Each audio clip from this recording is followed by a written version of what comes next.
Good afternoon, Lisa. Good afternoon. How unexpected that you are on the sofa. Is it really? Yes. Good afternoon. Hello. Yeah. Whom did we want to talk about today? Today we wanted to talk about the one and only Brian Blessed. Should you say that a bit louder? Well, I probably should, but I'll let you do that. You should go, Brian Blessed!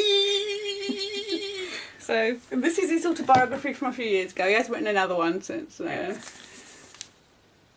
What's that called? It's called Absolute Pandemonium. Okay. Yes. And the reason we wanted to talk about him is because he recently, in the last month or so, I would say he did an interview with Richard Herring, but Richard Herring asked him questions and then he went off on a completely different tangent. Yes, so it's Richard Herring's podcast, yes, which is available also yes, as a video. Yes. And it's like an hour and a quarter of Brian Blessed. Just being Brian Blessed, really. Yeah. What going off on tangents. Whatever he wants to talk about. You just set him off and off he goes. But you said at the end I could listen to him forever. I could listen to Brian Blessed all day. He's marvellous. But I thought it'd be worth just because thinking about it, we've seen him quite a few times at various things. I hadn't realised just how much. Yeah, no, not really either. Really. What was the first thing we saw him? Was it Captain Hook? I think it was probably Captain Hook. Yes. Yeah. In Well, Peter Pan. In but Peter Pan. Where was it? I was just Richmond? Croydon. Croydon, yeah. I was trying to remember. I don't even remember going to Croydon. Yes. Yeah, it was. Yeah, we were. There was quite a lot of us, and yeah, he was Captain Hook, and he split his trousers. How did he do that? I don't know. He was doing his usual thing of leaping around. He got over enthusiastic and his trousers went. Yes, and the chap that was playing Smee sort of started laughing. They dissolved into laughter. Then looks down at him and sort of Brian sort of looks at the ground, doesn't he? His shoulders just shake. Yeah, sort of do that. But yeah, he looked at him and went, "You split your trousers, Captain." Yeah, but it didn't help that the next line was "Out with it, Smee." Yes, which probably made him think of something else coming out. Yes. Which he talks about in the thing with Richard Herring. Yes. If you watch it. Yes. Apparently he's very attractive to lady gorillas. Yes. Yes. Saying them on that. But then we actually met him to talk to at a convention. Yes. It was either a panopticon or a battlefield. I do get that. It was definitely in Coventry. It was definitely in Coventry. It was one of those. It's a bit... I can't... Without going through all the files, I can't remember which one it was. Yeah, and we've probably still got the actual paperwork upstairs somewhere. Because we tend to keep paperwork for conventions. Yes. And you had a poster, didn't you? You'd got. Well, there was some fanzine or other had done a Mr. Ben type thing of all the Doctors Who. Yes. So you've got the circular Mr. Ben title sequence, and you've got all the Doctors. So I thought it would be a good thing to get people to sign. Yes. So I asked Delia Derbyshire to sign the William Hartnell one, which confused her. I think Malcolm Clark signed the Pertwee one because of the Sea Devils or something. Malcolm Clark rocking the geography teacher look. Yeah. And Brian Blessed we got to do Colin Baker, didn't we? Yes. But he took one look at the Mr. Ben thing and he goes, "Ooh, Mr. Ben! Ooh, how did that music go?" And then it ended up with me and him going diddly-um da-dum da-dum diddly-um da-dum da-dum diddly-um da-dum da-dum diddly-doo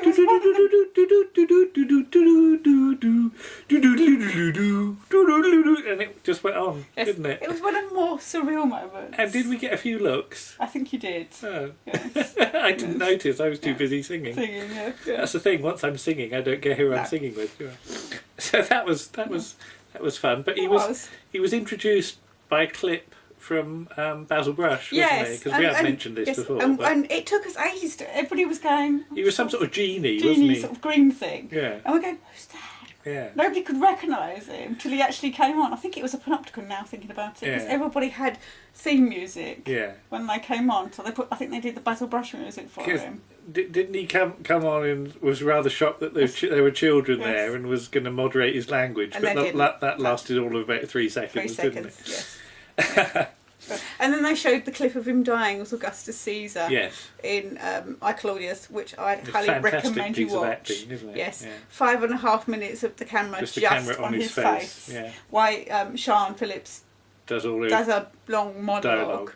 Yeah, it's absolutely marvellous. And you can see Rome die in his eyes. You can. Several times, because the lights kept going out. Oh, right, they did it once and they had to do it again. Yes, the lights went out. Yeah. But we also saw him in Chitty Chitty Bang Bang. We did. That was around the same time. Yes. Because I think he was probably plugging it, wasn't He it? Saying probably you should was, get tickets for it or something. Yes, we did manage to get tickets for it. What was he in that? He was the king. Of, king of, is it Moldavia? Whatever the country is called. And he had a teddy bear, didn't Yes. he? And he was sort of dancing about with it and waving it. Yes, and then Nicola, I've forgotten her name. Okay, we'll come back to that. Nicola? We've mentioned her before. Macauliffe, that's it. Thank you. Yes. It's the only Nicola I can think of that we mentioned. She was the queen. Yes. But yeah, we also we didn't sort of say anything, but he was crossing Waterloo Station after the London Marathon, he wasn't he? Absolutely knackered. Yeah, and that would have been late 90s as well, wouldn't it? And it was a testament to the fact that he's a well-loved personality, that because he looked so knackered, nobody bothered him. Yeah. But this is all sort of late 1990s, early 2000s. All this sort of happened, wasn't it? Then we saw him at there was some Star Trek convention. Star Wars. Sorry, I do apologize. You have to get that right. But I get very cross about that. Oh, sorry. But Shady went, didn't it? So we sort of had to go. Yes, he made us go. It was fairly local to where I lived at the time. We had to get on a bus though, or something. Yeah, because it was quite away from the station, wasn't it? Yeah.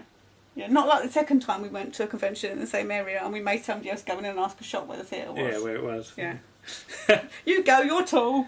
But I think we got there and there was a big long staircase or something, and we were at the top and Sheard sort of spots us and bellows up the thing. Yes. And then Brian Blessed was there. I think we were outside when Brian Blessed turned He arrived up. We were in the car park or something. So we were queuing outside to get in. Yeah, and he just turned up. And he turns up with the jacket. With his sort of. He's always got this jacket on. Fawn jacket. Because he's got it on in the Richard Herring thing. I hope it's a different jacket. Well, it might be the same one, or has he got loads that are the same? Loads, And he turns up, shambles along, looking sort of in a tracky bottoms, tracksuit bottoms as well, looking really shabby, like some sort of down and out or something. Yeah. But then Hard Times as well. Again, we've sort of mentioned this. Yes. But, we got free tickets. My brother-in-law used to be a taxi driver, and they used to give tickets to the taxi drivers to give to customers to try and drum up custom, or for the taxi drivers to see it, and then the taxi drivers say, "Go and see this play," because it's good. But he didn't actually want to go and see it, so he gave us the tickets, and it was Thank you. Brian Blessed, Roy Hudd, and Anne Emery. From Rent-A-Ghost. From Rent-A-Ghost. Yeah. Yes, and basically it was a telling of Hard Times, but it's a sort of story within a story, isn't it? That you get the story. I can't remember a lot about it. It's Mr. Gradgrind, but there's a story about a circus in it as well. So he was playing both parts, and then Roy Hudd comes on and says, "What do we do about the camel?" Because they kept trying to make each other laugh. Yeah, was this quite late in the run at this point? Yes, I think so. And they were just piddling about, being very naughty. So yes, I didn't mind that. That was funny. It was funny, but of course Brian Blessed gets the giggles again. Because he always does. Because what's that one about the bloke falling asleep? Oh right, that was when Branagh. I think that was in the 80s sometime. Shakespeare. It was a Shakespeare. Kenneth Branagh was quite young. He was just starting out. It was I'm not sure which play it was, but in the front row, it was a matinee, and obviously, and this is no reflection on anybody, but you get a lot of older people in matinees. Like us. Yeah, like us. And apparently there was an elderly chap in the front row who had fallen asleep. I'm in danger of doing that these days. And his wife was nudging him, going like, wake up. And Blessed stops in the middle and goes, "Don't worry, love, let him sleep. If he wants to sleep, he's paid. He can do what he likes. He's paid for the tickets. This is his seat." Yeah. So basically, at this point, Kenneth Branagh cannot speak. Yeah, because he's just laughing. Got the giggles, and he's got the next line. Okay, so Brian Blessed's like, "Oh, so whatever character it is, you want to go, do you?" And Kenneth Branagh's just like, "So off you go then." Just sends him off. So I mean, they've worked together quite a lot, Kenneth Branagh and Brian. I think possibly from that experience, just Yeah, they can take the pee. Yes. But you saw him once when I went there as well. Yes. Because we've got the signed photo in the photo album somewhere. Yes, it was a signing at Barking for 10th Planet, and it was quite a long queue, and it was quite a slow queue. But when you got to the end of it, the reason it was a slow queue is because Brian Blessed was talking to every single person that Yeah, came he's for a very signature. good value at a Yes. signing, isn't he? For about 2 to 3 minutes. Yeah. And the people in the shop were going, oh. Come on. But he doesn't care. He was talking to everybody and Yeah, he's making there to sure meet that everybody, people, yeah. that everybody was getting a good time. And in front of me was a chat with a little lad who's probably all grown up now because it's quite a long while ago. Now. Yes, it was not long after Phantom Menace came out, and of course he's Boss Nass That's it. in the sort of Phantom wobbly Menace. thing. Yes, and the man was saying to him, "Look, that man over there is the man that's the voice of Boss Nass," and the child could not believe this because obviously he's a big sort of reptilian sort of thing. So he gets up to him, and Brian Blessed does the wobbly face thing. He got a sort of his cheeks, got a lot of isn't it? He jowls. sort of goes yeah, like that. Yeah, and the child looks at him and goes, "No." and the whole of all the adults in the audience in the shop are just laughing a lot, and the kids just no, that's not Boss Nass. But because I was the next one, and I said to him, because when he was in Flash Gordon, not Flash Gordon, it is about Flash Gordon. When he was in Chitty Chitty Bang Bang, sometimes if the orchestra were feeling a bit naughty, when he come on, they would strike up a little bit of the Flash Gordon music. Yeah. And also, obviously, if they do that, he goes into full King Bolton. Yeah. Gordon's alive. Yes. And I asked him about it, and he said, yes, they did used to do that. They were buggers. And it was a real pleasure to meet him. You came away thinking that you'd got to meet Brian. I mean, it's a while since we've seen him in the flesh. Yes. But seeing sort of Richard Herring's thing reminded me. It was the same stuff over again, he but tells the same stories. It's still entertaining. Tells the same stories. Because you said about his passion for space. Yeah, he's really passionate about space. I think he'd like to go into space before, before he though he insists he's not going to die because he's still young, even though he's now 80 years old. Yeah. But yeah, he was talking about how everybody's made of stardust, and it's very much what Carl Sagan says. Sort of thing. Yeah. And it's a beautiful sentiment that it doesn't matter where you come from, what you do, what colour you are, what race you are, what religion you are. Everybody is made of stardust. Yeah. And animals as well. And animals. He loves animals. Yeah. He's rescued so many animals. His second book deals with that more.